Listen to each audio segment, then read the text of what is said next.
Shalom saudara-saudara sekalian. Terima kasih Bapak Ibu sudah mau meluangkan waktu, memberikan yang terbaik untuk kita bisa sama-sama belajar lebih lagi tentang apa yang hendak Tuhan nyatakan di dalam setiap firman Tuhan pasal demi pasal. Tentunya merupakan sebuah harta yang nanti kita akan lihat betapa berharganya firman Tuhan yang senantiasa bukan cuman kita sekedar baca, tetapi kita bisa renungkan dan terapkan di dalam kehidupan kita. Saudara-saudara, di dalam Bible Study ini kita belajar apa yang hendak Tuhan nyatakan, latar belakang apa yang ada di dalam setiap pasal-pasal yang bisa kita pelajari. Kalau secara personal kita biasa cuman sekedar baca, tapi di dalam Bible Study ini kita coba mengupas lebih dalam lagi. Apa yang sedang Tuhan mau nyatakan? Apa yang sedang dialami oleh setiap tokoh-tokoh yang Tuhan nyatakan di dalam pembelajaran lewat Bible Study ini? Mari saudara-saudara, sebelum kita masuk di dalam apa yang hendak Tuhan nyatakan, kita mau siapkan hati kita mau siapkan hidup kita untuk bisa lebih lagi ditanami setiap benih-benih firman Tuhan sehingga bisa tumbuh subur, bertumbuh di dalam kehidupan kita. Mari kita tundukkan kepala, kita rendahkan hati kita di hadapan Tuhan. Mari Tuhan berbicaralah. Oh, ridaralayashe. Oh, Yesus. Terima kasih. Ora barataralayashe, kirataralayashe.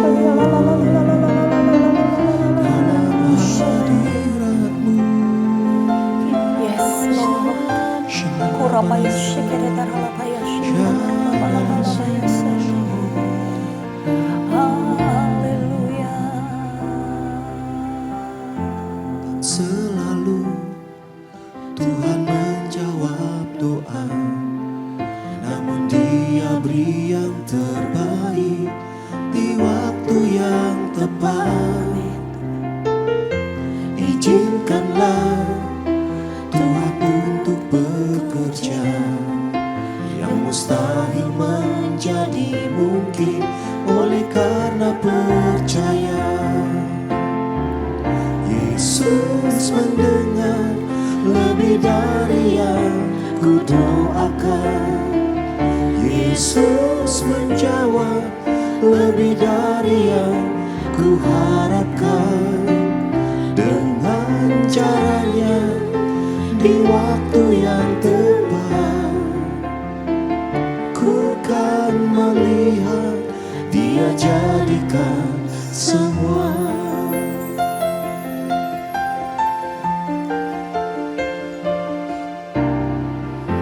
Tak selalu Tuhan menjawab doa, namun Dia beri yang terbaik di waktu yang tepat. Izinkanlah Tuhan untuk bekerja, yang mustahil menjadi mungkin oleh karena percaya.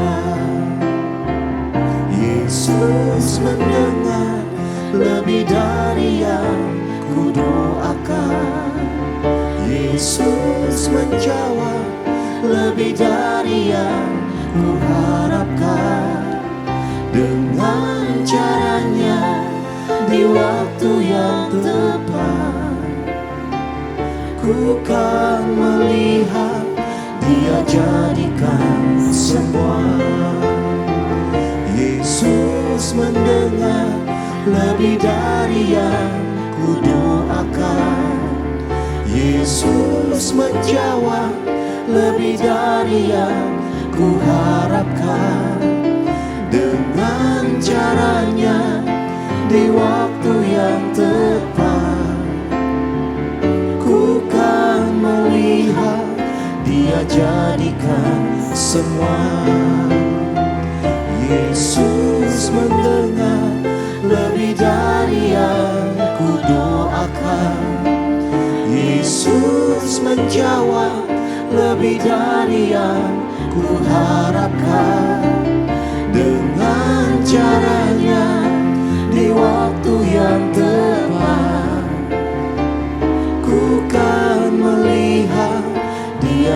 jadikan semua. Yesus mendengar lebih dari yang ku doakan. Yesus menjawab lebih dari yang ku harapkan. Dengan caranya di waktu yang tepat, ku kan melihat Dia jadikan semua. Ku kan melihat Dia jadikan semua. Ku kan melihat Dia jadikan semua. Haleluya. Selalu jawab Tuhan kami, setia selalu sama kami.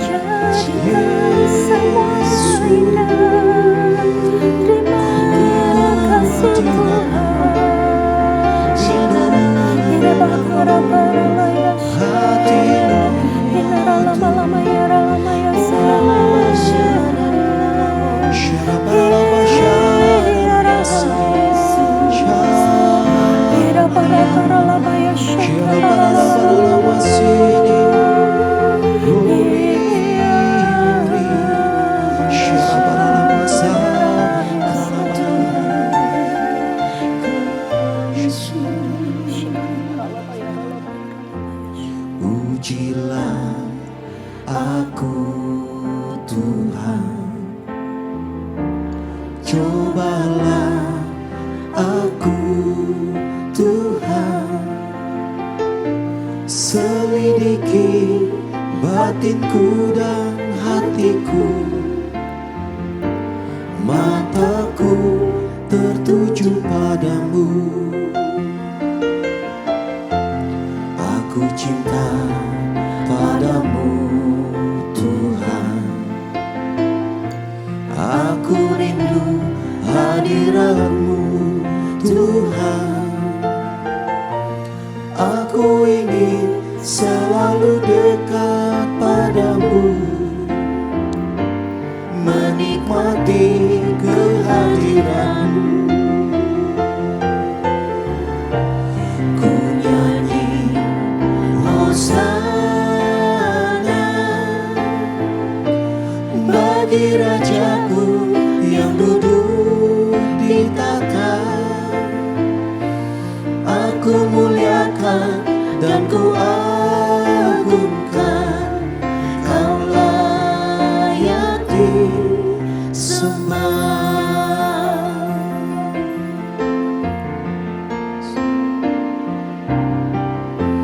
Pujilah aku Tuhan, cobalah aku Tuhan, selidiki batinku dan hatiku, mataku tertuju padamu. Aku cinta padamu Tuhan, aku rindu hadirat-Mu Tuhan. Aku ingin selalu dekat padamu, menikmati kehadiran-Mu. Ku nyanyi Hosana bagi Rajaku yang duduk di tahta. Aku muliakan dan ku agungkan, Kau layak disembah. Ku nyanyi Hosana bagi Rajaku yang duduk di tahta. Aku muliakan dan ku agungkan, Kau layak disembah.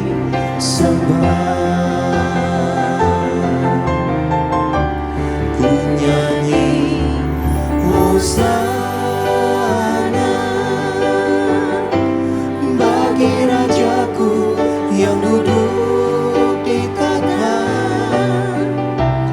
Aku muliakan dan ku agungkan, Kau layak disembah, Kau layak disembah, Kau layak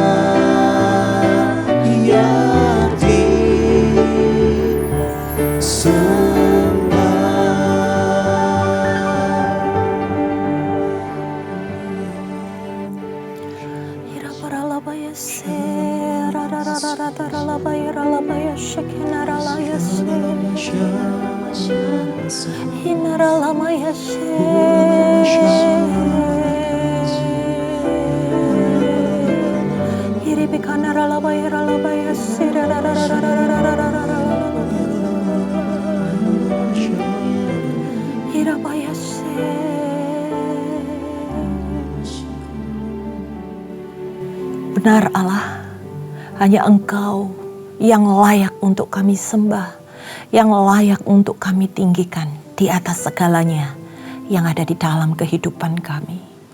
Izinkan kami mendekat dan melekat kepadamu ya Tuhan, supaya apa yang kami lakukan serupa dan segambar dengan apa yang Kau kehendaki Tuhan.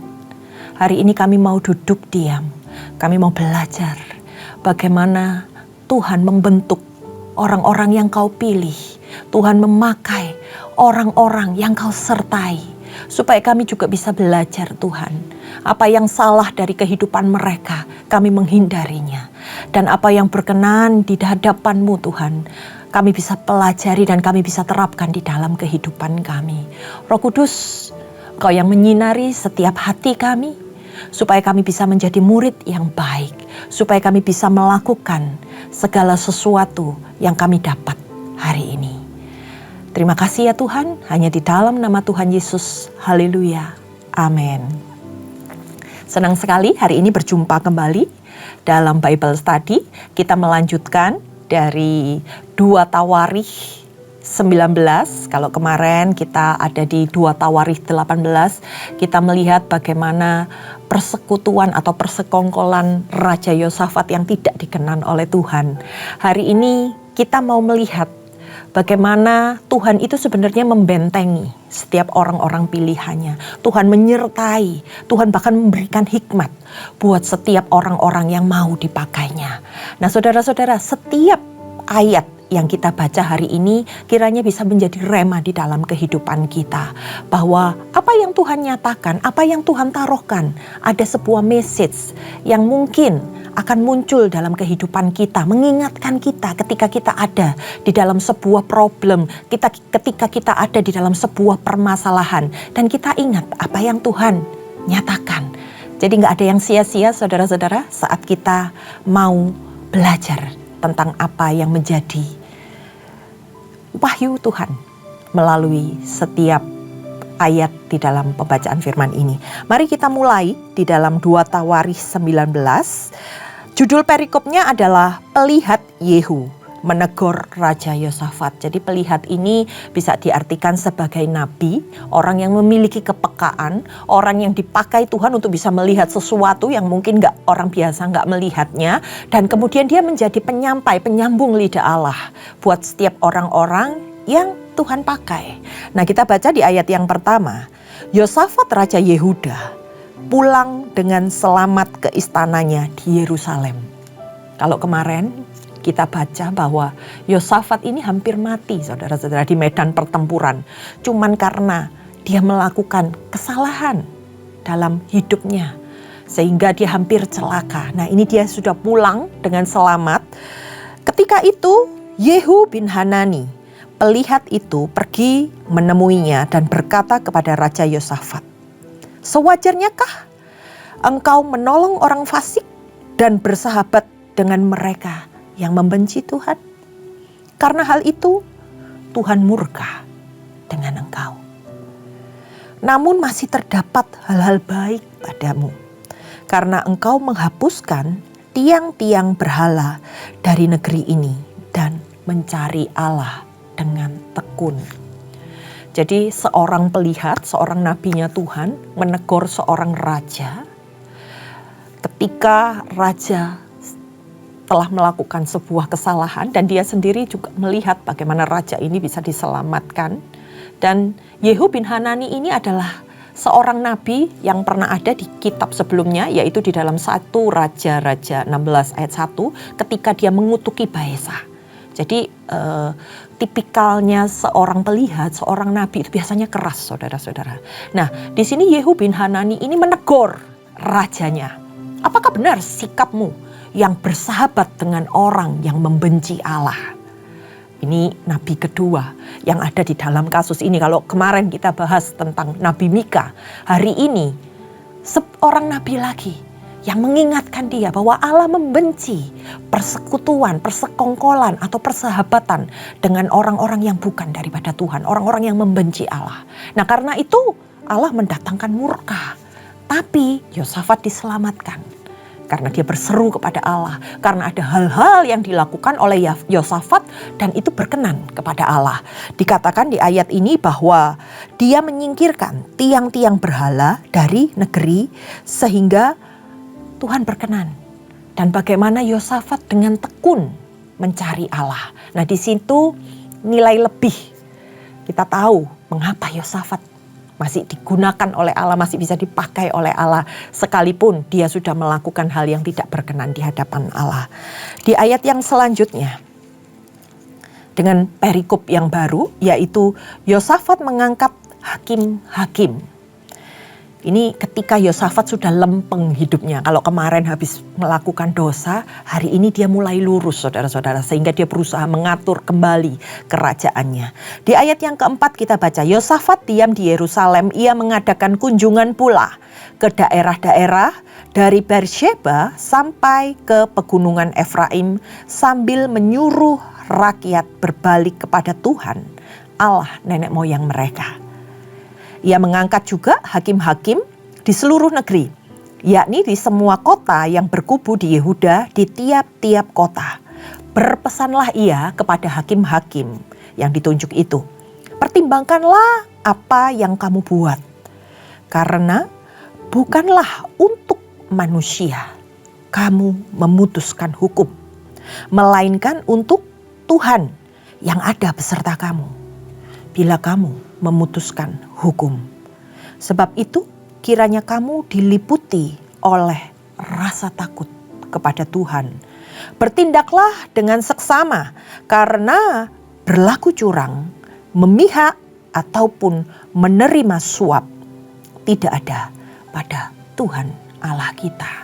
Nah, ketika dia sudah merasakan murka Allah, dia tahu bahwa Tuhan masih mau memakai dia. Sehingga dia mulai bekerja lebih lagi untuk bisa membuat kerajaannya semakin kokoh. Dia sudah menyadari kesalahannya. Dia mau kembali menata hidupnya. Segala yang benar yang pernah dia lakukan sebelumnya. Nah, salah satunya yang pertama tadi, dia keliling ke bagian daerah-daerah di kerajaannya. Kemudian dia mengingatkan rakyatnya, ayo bertobat, berbalik kepada Tuhan. Karena ketika kita sadar atas dosa-dosa yang kita perbuat, ketika kita akhirnya mengalami suatu permasalahan yang besar, yang boleh disebut sebagai upah dosa yang kita lakukan, dan bagaimana dia melihat Tuhan menyelamatkan hidupnya, sehingga dia juga ingin menyelamatkan orang lain. Dia mengingatkan rakyatnya untuk ayo kita berbalik, kita bertobat. Jangan melakukan hal-hal yang tidak berkenan di hadapan Tuhan. Nah, selain itu yang kedua, Raja Yosafat ini juga mengangkat hakim-hakim di antara mereka. Hakim-hakim ini diangkat untuk mengadakan pembaharuan dalam sistem peradilan, di mana Yosafat sedang mendirikan semacam pengadilan tinggi di Yerusalem. Jadi di mana mengadili orang-orang yang terkena masalah. Dan dia berpesan kepada orang-orang yang dipilih oleh raja ini, bahwa mereka harus mengatur segala sesuatunya, memutuskan dengan tepat. Karena Yosafat menginginkan mereka untuk bisa hidup benar dan melakukan segala sesuatunya untuk Tuhan. Nah, perhatikan saudara-saudara, pada masa perjanjian lama pun juga ada yang namanya praktik suap menyuap. Nah, keadaan ini yang diprotes oleh para nabi-nabi pada zaman itu. Nah, di sini Yosafat mengingatkan buat setiap orang-orang yang dia tunjuk untuk duduk di dalam kursi hakim-hakim. Dia ingin kerajaannya ini memiliki sebuah keadilan buat setiap orang-orang yang mungkin menyimpang, mungkin mengalami masalah. Bagaimana hal itu ditetapkan untuk bisa diselesaikan melalui peradilan yang dibuat oleh Raja Yosafat. Nah, di ayat yang selanjutnya kita baca, saudara-saudara. Juga di Yerusalem, Yosafat mengangkat beberapa orang dari antara orang Lewi. Jadi ada orang-orang Lewi, para imam yang dipakai oleh dia. Dari antara para imam dan dari antara kepala puak Israel untuk memberi keputusan dalam hukum Tuhan dan dalam perselisihan. Mereka berkedudukan di Yerusalem. Ia memerintahkan mereka, kamu harus bertindak dengan takut akan Tuhan, dengan setia dan dengan tulus hati. Demikian. Dalam setiap perkara yang disampaikan kepada kamu oleh rekan-rekanmu yang tinggal di kota-kota, yakni perkara-perkara mengenai penumpahan darah atau mengenai hukum, perintah, ketetapan-ketetapan dan peraturan-peraturan, hendaklah kamu memperingatkan mereka supaya mereka jangan bersalah terhadap Tuhan. Jadi ada yang harus mereka lakukan supaya mereka berkenan di hadapan Tuhan. Sehingga murkanya menimpa kamu dan rekanmu. Hendaklah kamu berbuat demikian dan kamu tidak akan bersalah. Dengan ini imam kepala Amaria diangkat sebagai ketuamu dalam segala perkara ketuhanan. Dan Sebaja bin Ismail pemuka kaum Yehuda dalam segala perkara kerajaan. Sedang orang Lewi akan melayani kamu sebagai pengatur. Bertindaklah dengan tegas, kiranya Tuhan menyertai orang yang tulus ikhlas. Yosafat ini mengangkat beberapa imam yang biasanya membantu menyelesaikan urusan kerajaannya di bidang ekonomi dan politik. Kali ini diminta Yosafat untuk mengurus hal baru. Dan sistem peradilannya itu didasarkan atas apa, saudara-saudara? Atas perintah Allah. Di mana semua orang itu tidak ada yang dispesialkan. Semua orang dalam peradilan ini diperlakukan sama tanpa memperhitungkan kedudukannya. Nah, adil itu artinya menerima hukum yang sama. Walaupun mungkin dia adalah orang kaya atau orang terpandang, tapi nggak ada pengecualian. Adil karena akan menerima hukuman yang sesuai dengan apa yang diperbuatnya. Nah, kalau di dalam Alkitab kita belajar tentang keadilan, biasanya berhubungan dengan hukum Taurat. Hukum yang diberikan oleh Allah kepada bangsa Israel untuk melindungi dan menyejahterakan mereka. Apa yang Allah inginkan dari hal ini? Lebih dari sekedar mematuhi hukum sebenarnya, saudara-saudara. Yang Allah inginkan adalah keadilan, terutama mereka bisa melakukan apa yang benar dalam semua relasi, dalam semua hubungannya antara yang satu dengan yang lain. Di mana keadilan dari Allah ini mengalir dari kasih Allah kepada manusia. Nah, Allah menghendaki keadilan itu juga berlaku untuk semua ciptaannya tanpa pandang bulu. Dan Allah mengambil contoh bangsa Israel dan merepresentasikannya di dalam kehidupan mereka. Sehingga mereka bisa belajar, kita bisa belajar apa sebenarnya yang Allah kehendaki di dalam keadilan tersebut. Hukum yang sudah Tuhan tetapkan itu untuk supaya kita melakukan apa? Kita diminta untuk melakukan keadilan, melakukan apa yang benar. Kita bisa melakukannya kepada orang-orang yang Tuhan taruh di dalam kehidupan kita. Nah, demikian dari kitab yang singkat di 2 Tawarikh 19 ini, saudara-saudara, dari tadinya Yosafat melakukan sesuatu yang membuat murka Allah, dia dipulihkan, dia bertobat, dia kembali ke bangsanya, dia recovery, saudara-saudara. Ketika dia juga mendapat teguran dari hamba Tuhan yang ada di zamannya waktu itu, dia tahu kesalahannya dan kemudian dia berbalik. Dia melakukan segala sesuatu yang tadinya dia lakukan dengan benar. Dia datang ke hadapan Tuhan kembali. Bahkan dia mengajak setiap rakyatnya untuk ikut bertobat, ikut berbalik pada jalan-jalannya Tuhan. Kemudian dia mulai mengatur kerajaannya untuk bisa menjadi kerajaan yang lebih kokoh lagi. Nah, saudara-saudara, dari apa yang kita pelajari hari ini, kita tahu saat kita kembali, saat kita menerima kembali kebaikan Tuhan, ingat orang-orang yang ada di sekitar kita. Mereka juga perlu diselamatkan. Mereka juga perlu pertolongan Tuhan. Mari kita bangun hubungan relasi tersebut. Kita ini adalah orang-orang yang sudah dipilih dan dipakai Tuhan. Kalau saudara-saudara hari ini ada di depan gadget saudara atau laptop saudara untuk menyaksikan program Bible Study ini, yuk kita mulai share kepada orang lain apa yang kita dapat. Hal yang mungkin tadinya nggak kita mengerti, tetapi hari ini kita dapati bahwa Allah itu adalah adil. Bagaimana kita bisa menyampaikan itu kepada orang-orang di sekitar kita, bahwa Allah sedang memberikan sebuah contoh melalui bangsa Israel, supaya kita belajar dari apa yang bangsa Israel ini pernah berbuat. Dari situ, saudara-saudara, saya yakin dan percaya, dari apa yang kita lakukan, semakin banyak orang yang mengenal Tuhan, semakin banyak orang yang mengetahui bagaimana bisa hidup di dalam kebenarannya Tuhan. Untuk itu, saudara-saudara, mari kita tundukkan hati kita. Kita mau mengucap syukur. Terima kasih Tuhan. Kalau kami boleh menikmati kebaikan-Mu, kalau kami boleh ya Tuhan bukan hanya mengenal Engkau, tetapi kami boleh mengalami Engkau di dalam setiap kehidupan kami.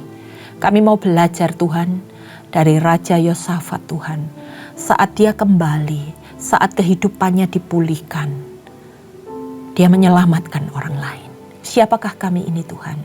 Kami juga rindu bisa menjadi saluran berkat-Mu, di mana kami juga bisa menyelamatkan jiwa-jiwa yang ada di sekeliling kami. Supaya kami tidak hanya membaca firman Tuhan sebagai pengetahuan, tetapi kami bisa melakukannya, kami bisa mengajarkannya kepada anak keturunan kami, kepada orang-orang yang ada di sekitar kami. Supaya nama-Mu dipermuliakan melalui kehidupan kami. Kami mengucap syukur kalau kami boleh melewati ini semua ya Bapa. Dan kiranya ini semua menyenangkan hati-Mu. Kami serahkan lebih lagi Tuhan kehidupan kami hanya di dalam nama Tuhan Yesus. Setiap yang percaya katakan amin. Terima kasih saudara-saudara sudah menyaksikan Bible Study hari ini. Dan saya yakin percaya bahwa kita semua pasti diberkati. Selamat malam, Tuhan Yesus memberkati. Amin.